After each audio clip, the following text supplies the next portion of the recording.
Jadi ya kalau orang-orang tuh ngelihat cewek pro player tuh bukan jelek sih, cuman ya dinginan ya harus diangetin kan? Iya. Lu Kamu milih fokus di sport atau fokus di kuliah? Mereka tuh kayak punya jati diri masing-masing. Turnamen kampus cewek sendiri auto diliatin. Dia pernah nyebutin nama asli cuma gue lupa.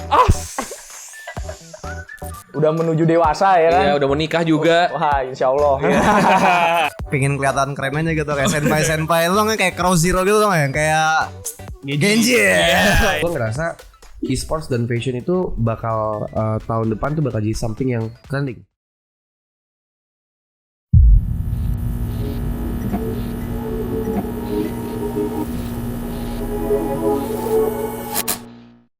Halo teman-teman, kembali lagi di Remote Talk. Ini adalah episode pertama yang syutingnya di tahun 2021. Dan di episode kali ini kita akan ngobrol-ngobrol seru bersama dengan seorang caster dan juga coach dari game Free Fire. Siapa lagi kalau bukan Manggisku. Halo semua. Ya. Halo. Apa nih sebutannya nih untuk penonton Remote Talk? Penontonnya apa nih sebutannya nih?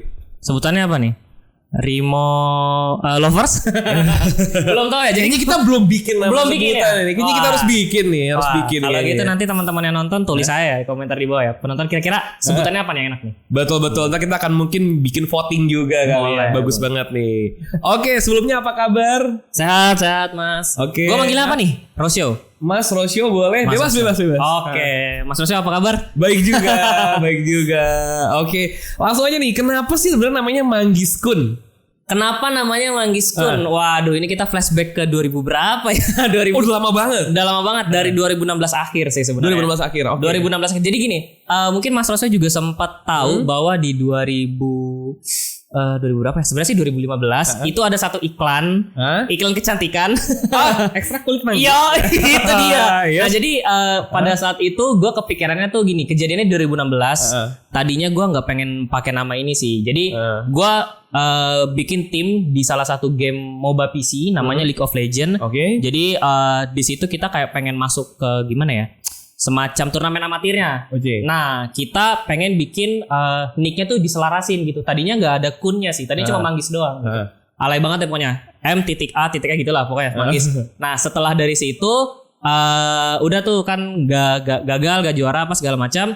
Nah, terus tapi kayaknya nama ini mantep nih. Soalnya ada nilai jualnya gitu. Orang tahu dong ya kan. Yes. Terus ya udahlah tambahin kun aja. Jadi arti kun itu sebenarnya abang laki-laki dalam sebutan Jepang. Yes, gitu, betul. Ya kan. Nah, ya udahlah Manggis kun aja. Nah, kebetulan di 2017 itu alhamdulillah dapat kesempatan bawa nama ini untuk nge-cast gitu. Okay. Waktu itu pertama kali di game League of Legends juga, cuma dari studio komunitas namanya itu Cyber Station. Itu pertama kali gue nge-cast sendiri game MOBA PC League of Legends. Nah, di situ mulai ada tuh gue ya branding lah, jual nama Manggiskun apa segala macam sampai akhirnya dipanggil sama Garenanya buat nge-cast bareng senior namanya Siampu. Abi Siampu. Sekarang sih dia nama panggungnya Tumbuhan Malas di situ. Jadi gue sama dia ya udah gue branding lagi nick gue Manggiskun apa segala macam sampai akhirnya kepake sampai sekarang. Oke. Gitu. Nge-cast LOL berarti ya. Iya. Bareng Atoy. Belum sempet sih, belum sempet ngerasain sama bareng Bang Atoy sih. Pengen sih sekali-sekali gitu. Siapa tahu ya kan. Atau juga nge-cast CODM kan? Iya, tapi gak sejauh saya agak minder nih sama knowledge-nya Bang Rosyo nih. Gue nonton sih langsung, oh ternyata gitu, pantesan gue kalah mulu kalau MP ranked ya. Oke. Tapi nama aslinya siapa nih? Ada Manggis-Manggis juga? Oh ya, oke. Halo guys, jadi nama asli gue Muhammad Darmawan. Nama panggilan gue Dharma atau mungkin kalian bisa panggil gue Wawan juga. Tapi lebih enak dipanggil Manggis sih. Oke, Manggis ya. Udah melekat lah ya. Iya, udah melekat banget. Karena gini, ada kejadian lucunya. Jadi waktu itu gue sempat kan sebelum gue ke e-sport gue sempat kerja di bandara nih.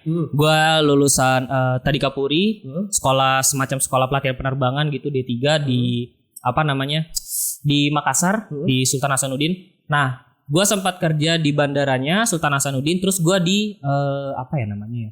Jadi gue dipindahin gitu deh ke Palembang, lupa istilahnya. Nah, gue di Palembang itu gue masih main LOL di situ ke warnet apa segala macam. Nah, ada teman warnet gue lagi ke pasar. Nah, dia ini profesinya kan tukang angkot gitu kan. Dia apa namanya bawa-bawain barang ke pasar. Nah, di situ gue lagi temenin bibi gue belanja di pasar, tiba-tiba teman gue ini manggil dan dia manggis. Di situ gue langsung, wah ini kayaknya boleh nih gue bawa terus nih. Itu melekat banget sih. Gitu kayak lagi nemenin di motor, tau-tau ada manggil, woi manggis. Terus apaan tuh? Soalnya pertama kali dipanggil di publik pakai nama intim tuh lucu aja sih gitu. Jadi ya udahlah, ini dibawa gitu. Oke, jadi terusin sampai itu ya. Iya, diterusin. Oke, mungkin dipanggil nama asli sekarang nggak nengok kali ya. Iya. Itu kalau ada meme-nya nama asli itu udah rip. Nama gamenya tuh lagi pose gitu kan. Oke, berarti asalnya dari Jakarta ya, tapi sempat di Palembang. Nah, kalau nanya soal asal paling bingung nih. Soalnya gini, gue itu lahir di Bekasi. Oke. Terus SD itu di Bogor. Habis itu lulus SD, kita sekeluarga ngerantau ke Sulawesi Selatan. Nah, di Sulawesi Selatan gue itu ya ibaratnya gue besar di sana lah. Jadi hampir kayak 8 tahun di sana, bahkan sampai dapat kerja pertama kali di bandara tuh di Makassar. Gitu. Nah, terus udah gitu 1 tahun di Palembang, habis itu balik lagi ke Jakarta. Jadi kalau ngomongin asal di mana ya nggak tahu. Ya udah pindah-pindah lah ya. Iya, udah pindah-pindah soalnya. Oke, tapi lahir di Bekasi lah ya. Di Bekasi, iya. Oke, kan lu awal nge-cast LOL, cuma aktifnya kan di Free Fire nih. Free Fire itu pertama kali main dari awal atau gimana? Terus kenapa bisa jadi caster? Pertamanya gimana ya? Kalau ngomongin berapa lama main FF tuh, gue main FF dari sebenarnya FF tuh sebelum diklaim sama Garena sih. Jadi di Play Store itu dulu itu namanya masih Free Fire doang. Waktu itu lagi booming-boomingnya PUBG Steam ya, PUBG PC pertama kali yang masih bayar. Nah, kan banyak orang main tuh, tapi warnet pada saat itu tuh rata-rata belum nyampe speknya, cuma beberapa doang karena zaman-zaman itu masih ramenya Dota sama PB benar sama PB, jadi belum ada yang sampai di speknya PUBG. Nah, abis di situ iseng-iseng buka Play Store, dapat info juga ada game Battle Royale nih lucu-lucu. Pada situ Free Fire masih jelek banget deh. Ini jujur-jujuran aja ya. Gitu kayak lebih mirip survival simulator daripada game Battle Royale gitu. Nah, jadi gue mainnya tuh udah dari situ. Gitu. Nah, terus kenapa bisa jadi caster? Karena gue dulu sempat karena gue komunitas LOL pada saat itu lumayan hardcore nih, sampai kayak ikut event apa segala macam. Gue sempat jadi community buildernya LOL, dan itu ya ibaratnya kayak orang lapangannya Garena lah di game League of Legends. Nah, dari situ dapat link, kenal beberapa orang segala macam, terus mereka share lowongan untuk Free Fire. Nah, pada saat itu lowongannya itu jadi League Ops ya, kalau nggak salah sebutannya. Nah, jadi kerjaan gue itu di sana main game Free Fire 30 hari. Kerjainnya ngapain? Kerjanya itu gue cari bug, pengguna cheat. Terus kalau gue ketemu cheater, gue misalnya setim nih, gue tanya-tanya dia apa segala macam, terus kita scan ID-nya, ya kita banned gitu. Abis tahu infonya ya kita banned gitu. Jadi impostor ya? Iya, jadi impostor. Gitu. Nah, dari situ baru tuh ada obrolan, kita ada rencana nih pengen bikin e-sportnya Free Fire apa-apa dan lain-lain. Kira-kira butuh apa aja. Nah, dari situ baru tuh gue jadi caster FF pertama kali. Pada situ lagi fun match sih. Fun match ya Battle Royale, tapi nggak boleh pakai senjata, cuma boleh pukul-pukulan. Nah, di situ pertama kali gue nge-cast FF, abis dari situ baru deh lanjut sampai terakhir itu gue di eventnya Metako kemarin. Oke. Berarti bisa dibilang lu udah karyawan Garena lah ya? Bisa dibilang ya, udah aktif banget di sana karena lu ikut di balik layar ngurusin cheat dan lain-lain ya. Iya, kayak gitu. Nah, tadi kan community builder, mungkin banyak yang awam mengenai community builder. Community builder, gue juga jujur agak baru dengar gitu ya. Gue pernah nggak dengar kayak community development di kantor gue yang lama kan ada. Iya. Apakah sama atau gimana tuh? Kerjaannya ngapain sebenarnya? Kurang lebih community builder tuh hampir sama sih ya sama community development. Bedanya adalah mungkin gue nggak tahu nih, apakah community development ikut terjun langsung ke lapangan kah terjun langsung juga ya? Oke, berarti ya bisa dibilang sama sih. Sama ya? Gitu. Kalau gue waktu itu sempat jadi community builder di FF juga, lebih ngurusin ini sih, gimana caranya kita bisa mengedukasi community supaya dia tuh gak kita suapin terus. Gitu loh. Jadi kita sesekali datang untuk kita yang bikin turnamen, terus kita edukasi ke panitianya. Bro, lu kalau mau bikin turnamen itu kayak gini. Terus hal yang lu lakuin atau lu persiapin tuh seperti ini segala macam. Nah, kita edukasi. Jadi setiap kita datangin kota pada saat itu untuk gedein komunitasnya Free Fire, kita edukasi pentolan-pentolannya tuh. Misal Kota Bekasi. Nah, kita tuh cari tahu dulu siapa sih hardcore-nya Free Fire di Bekasi. Nah, kita ambil nomornya dan dia simpan nomornya kita ya. Kita jual nama aja, kita game Garena gitu. Game Free Fire Garena ya. Mereka seneng dong ya kan. ya ngobrol-ngobrol-ngobrol, kopdar, terus kita bikinin nih CT nih, misal CT Bekasi. Nah, si panitia-panitia ini kita edukasi selama event berlangsung gitu. Terus kita kasih merchandise buat si panitianya lah. Kan kalau misalkan playernya kan itu hadiahnya dari regisnya mereka kan, kita putar di situ. Nah, terus kita kasih tahu juga gimana nih caranya supaya kita bikin turnamen itu selalu rame. Kan ada juga tuh kalau yang kayak kalah tapi aduh gue udah regis kalah nggak menang-menang duit habis gitu. Nah, kita kasih tahu caranya gini supaya dia pengen ikutan terus.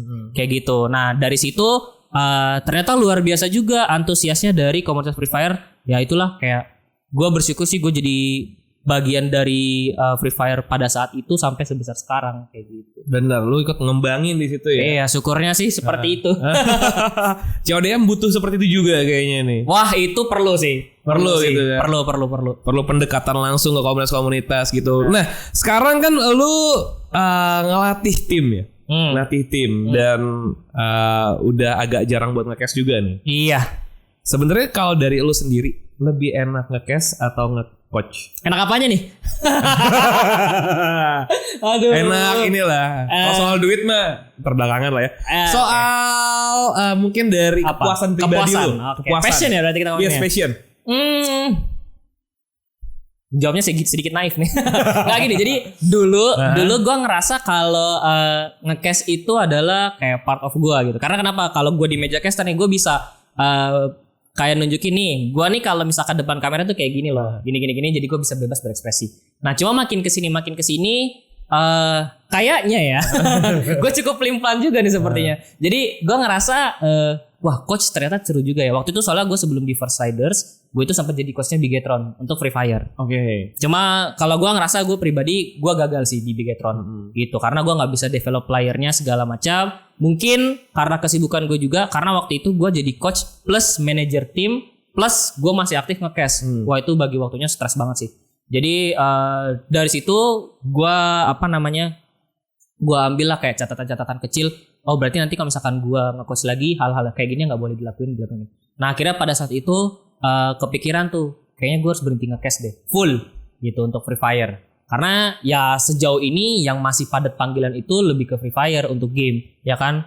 Di Indo juga acara-acara kan kadang Free Fire banyaknya kan, kayak gitu. Wah, ini nggak bisa nih. Ya udah off, terus dapat tawaran, ya udah full time jadi coach aja. Nanti sekarang kalau ngomongin soal kepuasan, gue sangat menikmati sih dengan apa yang gue lakukan sekarang sebagai pelatih atau coach. Oke, waktu lu nge-coach dan juga lu nge-cash waktu di Bigetron, pernah ada yang ngomongin itu? Oh, casternya berat sebelah gitu. Oh, iya, ada pasti. Ada. Nah, ini tantangannya sih sebenarnya. Tantangannya tuh seperti itu. Jadi pada saat itu gue ngerasa gue megang tanggung jawab dan beban terlalu banyak. Karena gini, gue pada saat itu sempat jadi role model, buset pede banget ya. Nah, jadi gue sempat ngerasa gini, gue di Free Fire karena abis dari League Ops itu di Garena, gue kan masuk ke e-sport production tuh. Nah, gue jadi ibaratnya talent manager gitu deh. Jadi gue yang ngumpulin sama yang mantau-mantau, kira-kira ada nggak nih di komunitas yang bisa nge-cash juga untuk game Free Fire. Nah, itu gue panggilin dulu tuh ada siapa ya? Dulu tuh ada Jisung Senpai, ada Kapten Liyong. Kapten Liyong kan memang YouTuber. Cuma ya udah kita, karena dia sempat nge-cash ML, gue ngerasa ya dia ada basicnya lah. Jadi kita coba latih segala macam bla bla bla. Nah, di situ gue ngerasa ya karena gue cukup mahir ya nge-cash FF pada saat itu. Ya gue ngerasa pada saat jadi Bigetron pun gue gak boleh belas seberani karena gue yang ibaratnya kayak pertama gitu di FF. Nah, makanya di situ yang sangat sulit. Karena gini, gue ngerasa gue sebagai coach Free Fire di Bigetron itu harus bener-bener pisahin materi antara apa yang gue latih ke anak-anak gue sama apa yang gue share ke komunitas. Itu susahnya bukan main. Nah, itu sebenarnya salah satu faktor yang bikin gue kayaknya gue harus off deh jadi shortcaster, karena gak bisa juga nge-coach sekaligus nge-cast. Itu materinya tuh sulit gitu. Makanya dengan pernyataan, wah ntar caster belas itu bener banget sih. Kayak gitu, karena ya hatinya gimana ya, aduh tim gue main nih, kalau kalah ngeblank ntar pas nge-cast gitu. Jadi kayak gitu sih. Oke. Terus kalau dari awal, mungkin buat FF aja nih ya. Buat dari FF turnamen yang gede-gede itu udah berapa yang pernah lo casterin? Wah, berapa ya? Ada kali puluhan ya. Kalau yang gede-gede ya. Bulan apa belasan ya? Karena kalau ngomongin turnamen yang sampai stage itu lumayan sih. Kadang dari Telkomsel kan dari Dunia Games, terus yang officialnya sendiri. Habis itu waktu itu sempat dari Metaco juga ada, lumayan sih. Gak tau juga deh, lupa. Udah banyak. Iya, bahkan Piala Presiden pun dapat, alhamdulillah kayak gitu-gitu. Kalau yang paling berkesan nih, Yang paling berkesan sih Free Fire Indonesian Master Season 1. Ada apa di sana? Ada apa? Karena gini, di Free Fire Indonesian Master Season 1 itu gua termasuk orang yang cukup andil di dalam. Kayak contoh, gue yang pilih casternya, terus gue yang tentuin materinya apa yang mau kita olah di sana. Karena pada saat grand final itu banyak pemain bintangnya, gitu. Kayak ada YouTuber tapi jadi pro player juga. Nah itu kan bisa digoreng banyak tuh. Dan di situ juga pertama kali gue ngerasain, oh ternyata gini ya kalau mau Taman Anggrek itu geter. Jadi pada saat itu tim bintangnya nih, yang YouTuber ini itu diratain sama lupa siapa ya, pokoknya tim baru lah, katakanlah kuda hitam. Nah si tim YouTuber ini yang diandalin banget nih sama satu Taman Anggrek, sama satu Indonesia lah ibaratnya, itu rontok sama tim kuda hitam, dan satu Taman Anggrek itu getar. Itu kalau nggak salah gue nyimpan buku sama pulpennya gue taruh di atas buku. Itu pas dia rata, pas gue teriakin rata, itu pulpennya geter-geter terus ngeri. Takutnya ketawa gitu. Soalnya penonton itu sampai 4 lantai 5 lantai gitu Taman Anggrek. Gitu sih. Itu yang menurut gue paling berkesan sih selama gue nge-cash Free Fire. Parah. Oke. Terus selain nge-coach juga kan, sekarang juga nge-cash kan udah jarang banget gitu. Sekarang kesibukannya apa aja nih? Ya, mungkin di luar ini kali ya, di luar e-sports kali ya. Di luar e-sports. Nonton anime.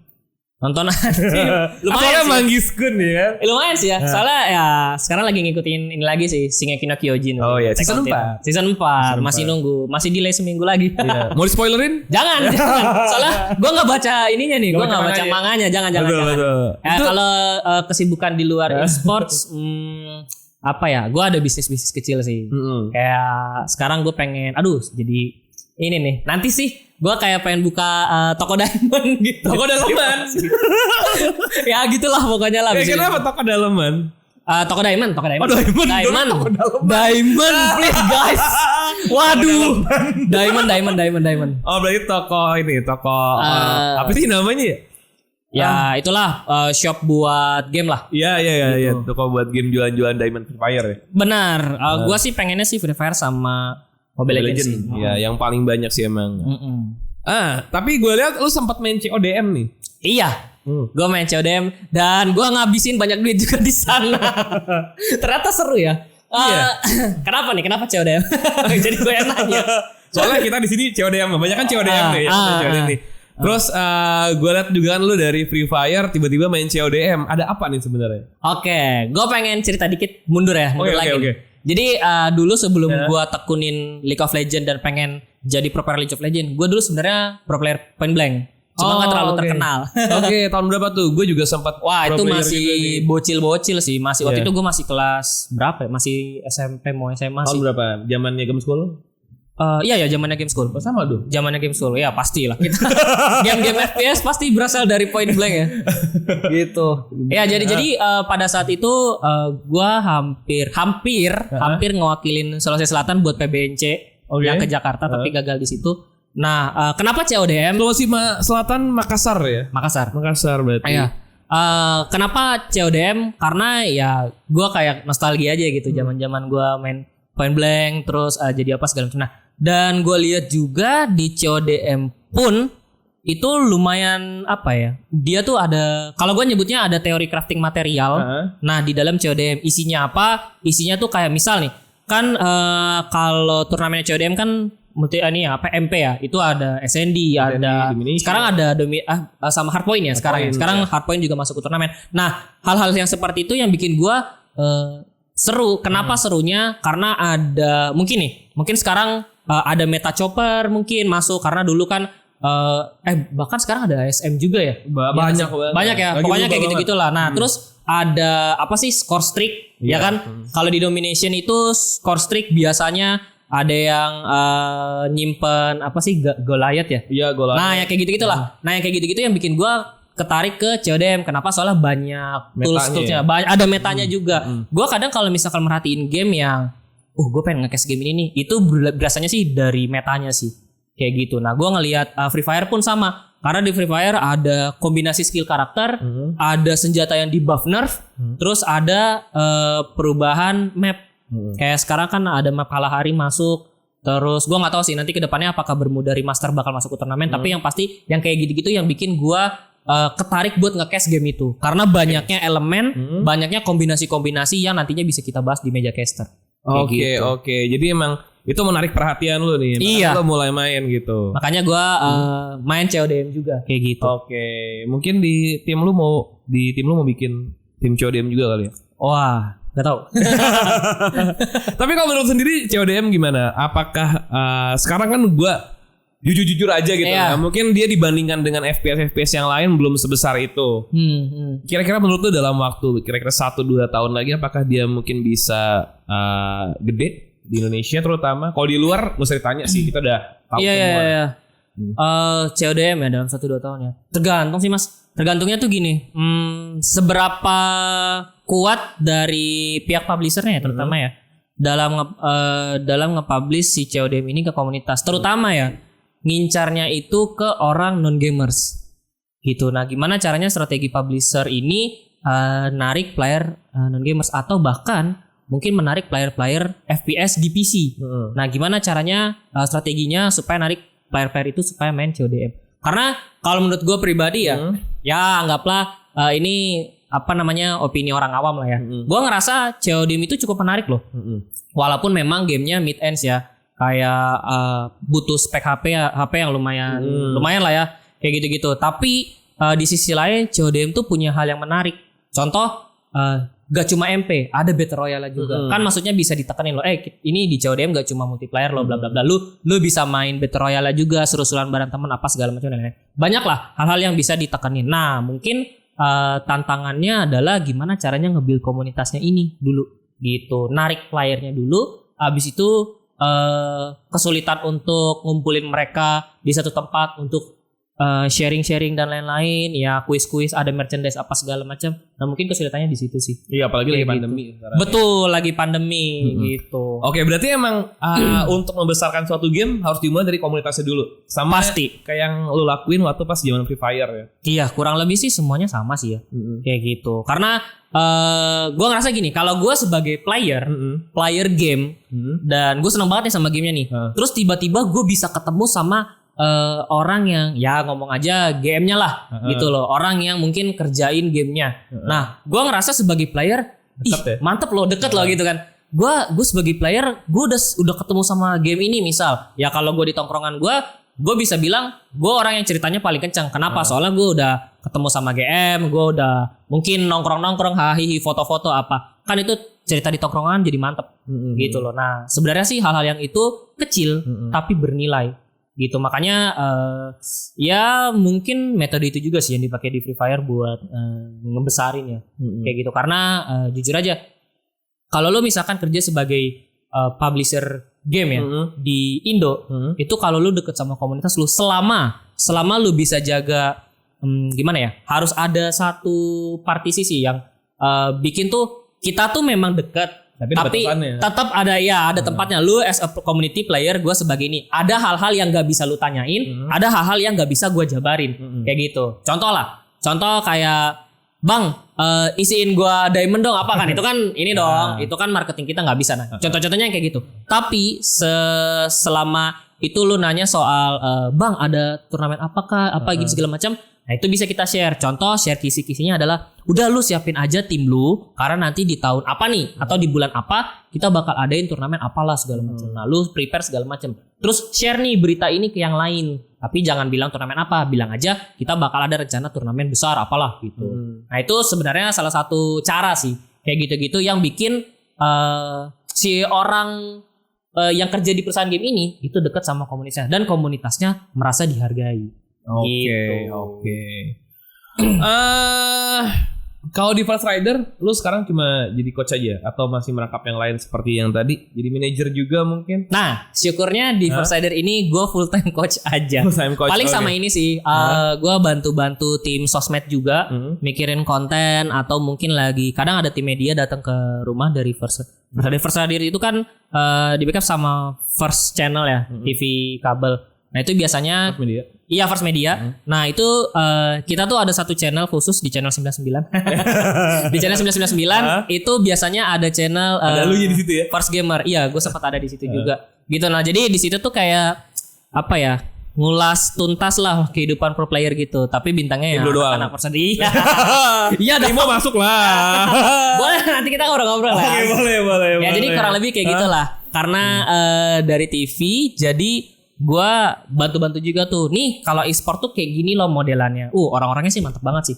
Gua kayak ngerasa, jadi kalau misalkan modelan TV kabel tuh dengan apa ya? Dengan cara mereka bikin post atau apapun itu. Ternyata modelnya kayak gitu. Beda jauh banget sama e-sport. TV, sama TV nasional beda. TV nasional sama TV kabel sebenarnya kurang lebih sama. Cuma kita ngomongin gimana ya motifnya sih. Kalau di e-sport tuh lu harus lebih seperti ini loh supaya narik. Kenapa? Karena pemirsa lu adalah gamer. Tapi kalau di TV lu harus seperti ini. Kenapa? Karena pemirsa lu adalah rata-rata orang 20, 30 gitu. Jadi ngomonginnya umur gitu. Kalau di kita kan lebih ke profesi nih. Ada yang mungkin bukan gamer, ada yang memang gamer hardcore tapi gamenya apa. Sedangkan kita nggak beritain game apa. Nah kayak gitu. Nah hal-hal yang sering kita sharing sih lebih ke arah sana sih. Jadi gua masuk ke First Riders bukan jadi coach doang tapi masuk ke Online. tim sosmed. Tim sosmed itu gue dapat pelajaran banyak banget sih. Oke, dapat duit juga. Oh iya dong. Kan digaji gimana sih? Kalau nih balik lagi ke caster nih, balik lagi ke caster. Kan lu berarti dulu sempat main PB, main LoL, MOBA, FPS. Dan pengalaman lu nge-cast juga dari MOBA, dari FPS. Kalau dari pengalaman pribadi lu nih ya, lebih enak di FPS atau di MOBA buat nge-cast? Buat nge-cast? Iya. Aduh berat nih. Ntar gue aduh sorry ya. Tapi jujur gue pribadi gue lebih seneng nge-cast game MOBA. Kenapa? Karena gini, kalau di game FPS itu tuh udah ditentuin limitnya. Contoh, Free Fire dalam satu match itu fullnya itu 18 menit. Nah 18 menit itu gamenya selesai, circle-nya habis gitu. Nah tapi kalau di MOBA itu nggak ada limitnya. Bisa sejam, bisa 2 jam, bisa 90 menit, ya kan? Nah itu nggak ada. Makanya gue lebih seneng ke MOBA. Kenapa? Karena ya gue seneng aja bacot-bacot gitu di depan kamera. Mau penontonnya udah tidur juga bodo amat. Yang penting gue ngebacot ini orang main kok cepu banget gitu. Enggak. Soalnya banyak yang di MOBA bilang ya pulang lewat jamnya. Iya. Nggak ketahuan gitu. Apalagi kalau BO5 udah 22 pulang malam. Apalagi sekarang PBO 7. Nah itu dia. Kayak gitu. Jadi gue sih jujur lebih suka MOBA sih. Karena bukan cuma itu. Di MOBA juga kan ada patch-nya kan. Kadang metanya berubah-berubah. Nah dari item, dari champion, dari hero. Terus mungkin ada hero baru juga. Apakah bakal masuk meta di turnamen itu segala macam. Nah itu yang bikin gue seneng sih nge-cast MOBA. Karena lebih banyak catatannya. Oke, berarti lu suka banget ngulik-ngulik gamenya. Iya gue suka banget ngulik-ngulik game. Oke. Terus biasanya kalau lu mau mulai nge-cast kan lu suka banget ngulik. Lu siapin bahan-bahannya dulu tuh awal. Catetin dulu gitu. Oh iya apa pasti. aja yang mau lu bahas mungkin nanti di analisisnya. Iya. Walaupun kadang ya dari apa yang gue catat itu 90% gak masuk. Iya jadi kejadiannya gak ada. Iya kadang kejadiannya gak ada. Sama kadang momennya gak ada. Ini jujur-jujuran aja ya. Gue buka-buka rahasia nih di remote talk nih. Jadi kalau gue nge-cast Free Fire nih ya teman-teman, gue itu siapin kayak beberapa catatan di buku gue, di kitab gue nih, kitab nge-cast gue. Gue kadang nyatet banyak hal dari senjata yang dipakai, senjata yang lagi hot nih harusnya. Kayak dari dia dapat buff apa segala macam, terus mungkin skill karakter yang harusnya maju berdasarkan internasional mungkin. Nah, gue kadang suka nyatet-nyatet segala macam, tapi ketika main gue nggak dapat momennya buat ngejelasin, karena di Free Fire itu sangat cepet. Gitu, baru turun nih, baru ngelus satu senjata udah berantem, ya kan si main case-nya harus ngomong atau bahkan gue yang jadi main case-nya harus ngomong juga apa. Nanti gue baru lempar segala macam. Nah kalau misalkan gue yang jadi kokesnya, kadang gue suka nyuri tuh, ini main case-nya agak pasif nih. Ya kan? Gue pengen nyuri jelasin apa yang udah gue catat gitu. Tapi terkadang nggak semuanya kesebut gitu. Tapi dari gue ya pribadi ya, ini tips juga nih buat teman-teman yang pengen jadi shotcaster. Itu tuh gak perlu dipusingin. Karena catatan-catatan kayak gitu tuh bisa kalian bahas nanti di kesempatan berikutnya. gitu. Tenang aja kok untuk catatan-catatan seperti itu ya gak akan terbuang di satu kesempatan. Karena kadang game itu untuk dia updates atau perkembangan dan perubahan gameplaynya itu cukup lama. Jadi apapun yang udah lu catat di saat itu terkadang bisa kepake lagi di kesempatan berikutnya. Oke.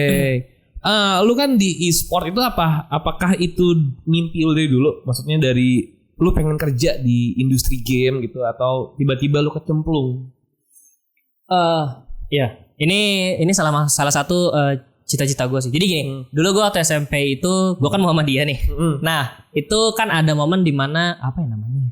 Jadi kalau sekolah Muhammadiyah itu sebelum lu lulus, lu tuh harus ikut training. Kalau lu nggak training, lu nggak bisa lulus. Gitu. Jadi kita nginep di sekolah seminggu. Itu di akhir-akhirnya gue disuruh bikin satu cita-cita.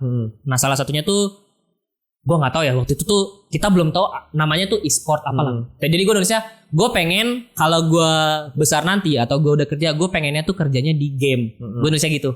Nah, sebenarnya salah satu cita gue jadi bukan kecemplung sih. Jadi gini, gue udah rencanain banget lama, tapi gue nggak tahu momennya kapan.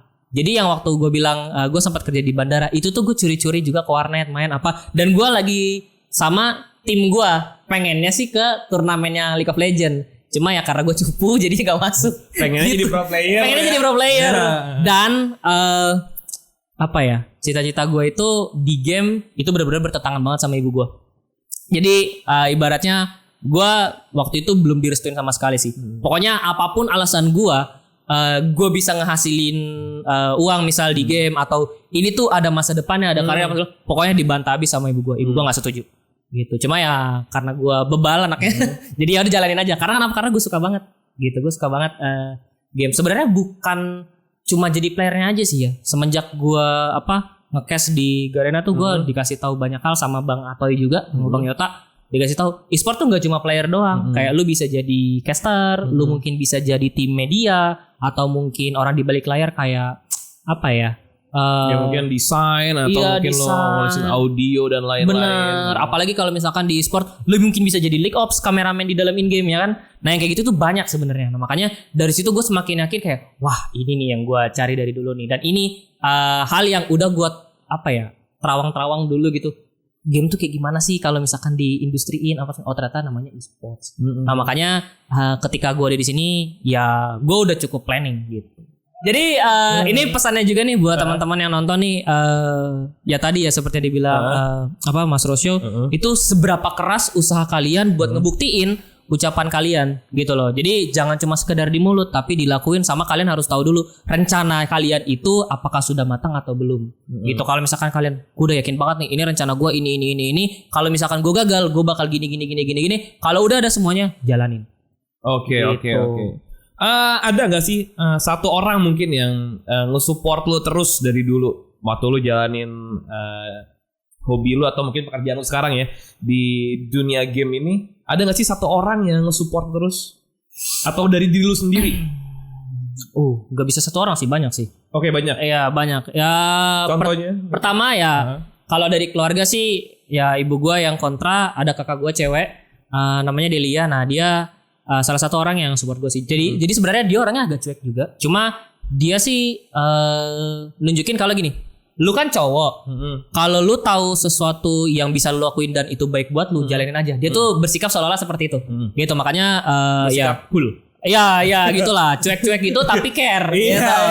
Ya jadi kadang suka ngechat juga kan kayak kamu lagi sibuk apa sekarang apa gini-gini. Kadang suka tuker pikiran juga segala macam gitu-gitu. Nah dia sih salah satunya dari keluarga. Nah kalau dari teman ada juga sih teman caster Aldo Putra, Lukas Lau. Nah dia adalah orang pertama yang ngelatih gue sebagai shotcaster. Dia kasih tahu lu kalau mau jadi ngecast itu tuh kayak gini. Jadi dia kasih tahu terus dikasih tahu pahitnya. Kayak lu nih nanti kalau misalkan udah ngecast nih itu lu jangan buka live comment, jangan apa-apa ya karena gue orangnya bebal, gue liat komen dong dimaki gue. Ada nggak sepatah dua kata mungkin buat orang-orang yang selalu nge-support lu selama ini? Gue sih pengen ngucapin kalau terima kasih aja nggak cukup kayaknya. Kasih duit. Kasih lagi nungguin transferan kayaknya. Waduh, gue sih lebih seneng ini sih kayak ngabisin waktu bareng sih. Mungkin makan atau liburan. Pengennya sih kayak gitu. Jadi ya buat teman-teman atau mungkin siapapun deh yang udah nge-support gue selama ini, gue sih bisa DM langsung. pengen ngucapin makasih banget karena asli nggak ternilai banget sih dukungan mereka tuh. Iya, Gua nggak yakin ya kalau tanpa adanya mereka ini gue bisa sekuat sekarang. Mungkin gue nggak yakin gue bisa ada di sini ngobrol sama Mas Rusli juga. Mungkin lo begitu nge-cast pertama lihat live komen langsung lo udahan. Udah nih apaan sih? Udah gue jadi ini aja lah, pegawai bandara aja udah lah kayak gitu. Mungkin ya. Gitu sih, jadi ya thank you banget sih. Oke, kayaknya itu aja buat obrolan kita nih Remote Talk hari ini bersama Manggis Kun. Kita udah belajar banyak banget nih dari pengalamannya, dari waktu pas jadi pro player ya. Iya, gagal. Pro player ya kan. Lalu juga jadi caster yang sekarang lagi sibuk nge-coach juga. Kesibukannya ngapain aja, dari kesibukannya waktu nge-caster, nge-coach dan juga pekerjaan sebelumnya ya. Banyak banget pengalaman yang bisa kita ambil. Dan buat teman-teman juga mungkin nih yang pengen jadi caster atau pengen jadi coach juga, semoga dari Remote Talk ini banyak informasi dan juga pelajaran yang bisa kita ambil. Oke teman-teman, kira-kira itu aja untuk Remote Talk episode kali ini. Sampai jumpa lagi di Remote Talk selanjutnya. Gue Rosyo dan Manggis Kun. Sampai jumpa lagi.